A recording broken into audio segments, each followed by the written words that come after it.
Although machine designs do differ, the procedures involved in setting up and in operation are all very similar.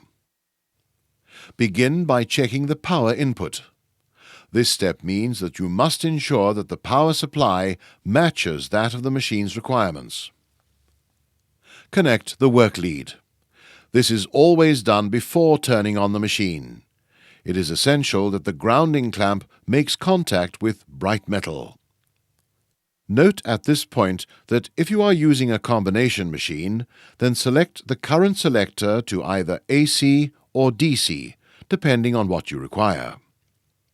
If you select the DC option, then, where applicable, set the polarity to the desired setting, that is to say, straight or reverse polarity.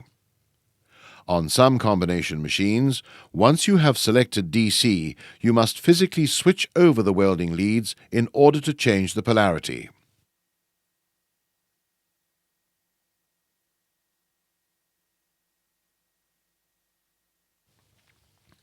Next, fit the required or selected electrode into the electrode holder. When fitting an electrode to a holder of this type, lie the bare wire into one of the grooves within the jaw. Place the holder somewhere that is isolated from the workpiece or the welding bench. Determine and set the welding current. This is decided primarily by the size of electrode, which in turn is decided by the metal thickness. Set the machine's isolation switch to the off position if it isn't already off. Connect and switch on the mains power.